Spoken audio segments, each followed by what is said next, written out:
We have a bit of a bizarre situation on our hands. Just yesterday, the energy regulator, Ofgem, announced that the price cap would be coming down in April. However, consumers are set to pay more. How does this work? Well, back in September, the government of which I was part, albeit briefly, announced that it would implement an energy price guarantee, and this was on a unit price that would mean that energy bills exceeding £2,500 for the average household would be kept down.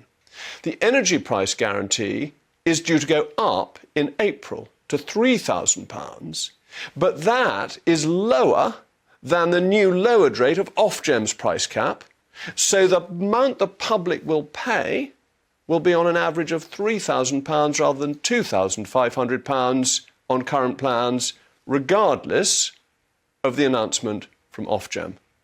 I hope you're clear. If not, mail Mogg, you remember, and I'll explain it all over again, and we might get some slides to do it with too, and a presentation stick. But still with me, I'm glad to say, my distinguished panel, the political editor of the Sunday Mirror, Nigel Nelson, and the journalist and author, Joanne Nadler. So, Nigel, come on. What are you going to write for your readers to explain this conundrum, or do you think they'll understand it all straight away? No, I think they'll be horrified. I like the maths you've done. I think that you seem to get that about right, and it sounds completely mad. And I'm sure you've got the ear of Jeremy Hunt, the Chancellor, who can actually do something about this. So where we are at the moment is because the way that the government are reducing the energy support, although prices come down, that we're still at a point where that consumers must pay £500 more. The answer for Jeremy Hunt is he's saved an awful lot of money because prices are coming down, about £9 billion. That's according to the Institute for Fiscal Studies. He's got about £31 billion that he saved from borrowing. He's got a budget coming up, and the way that he could shoot Labour's fox is to keep prices at £2,500 from April. Joanne, do you agree with that, or do you think this is all perfectly sensible? That would be a sort of shrewd political move. But, I mean, all of these manoeuvres, if I can put it that way, are rather short-term, aren't they? Because they're really a way of sidestepping the bigger issue of creating more diverse sources of energy so that we're not so reliant on imported energy, and we're not so reliant on one specific source of energy. And I think, the government of which you describe yourself as having briefly been a part, it was looking at some quite interesting ideas around fracking, and Boris Johnson, to give him credit, was also looking at expanding the nuclear supply. And I think, these are the sort of creative options that we need to be looking at medium and long term, not just whether or not we fiddle about with the sort of price mechanism. But Nigel, you were talking about getting to net zero in the last section, and gas is a transition fuel to net zero. It seemed to me that as fracked gas emits less carbon than fracked gas imported from the United States, it was a very good idea to have fracking because it would actually reduce our carbon output, would help us get to net zero. But this wasn't particularly popular. What, again, do you think, and what do you think your readers think about fracking? I think that they're very suspicious about fracking. I mean, there is the danger of, okay, not a major earthquake, but certainly damage to the environment, damage to their homes. I'm not sure I'd want someone fracking right outside my front door, for instance. See, I wouldn't mind, because you're convinced it's absolutely safe? Absolutely. The seismic effect is less than a fall of rock in a disused coal mine. And the problem is that earthquakes can be 0.1 on the Richter scale, or they can be the sort of thing that's devastated Turkey and Syria recently.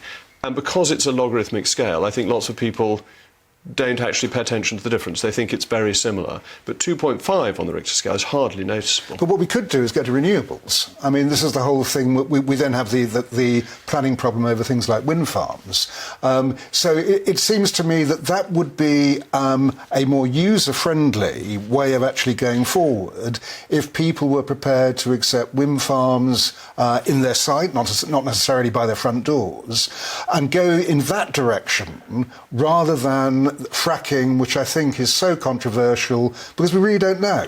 Well, the thing about the controversy over fracking, and I mean, I don't deny that there has been a controversy over it, but largely what seems to have happened is in areas that were exploring the possibility of fracking, you got activist groups essentially arrived and created a huge amount of fuss and noise with recourse to all sorts of ideological concerns rather than looking at the actual facts on the ground.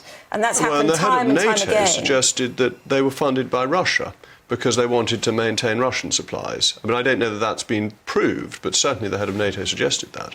Well, I wasn't aware of that particular complication, but even if that were a slightest possibility, it just, again underlines my point that I don't think we've actually had a genuinely open discussion about fracking in this country. We've allowed activist groups to come in and essentially set the agenda. And do you think that the push to net zero has put the cart before the horse? It wants to get there, but it's not focusing on cheap energy in between times. And actually essential to the prosperity of this country, both business and individuals, is cheap energy. And we should draw all the resources that we can to make sure that we're prospering for the next nearly 30 years. No, you're absolutely right. Cheap energy is the way forward.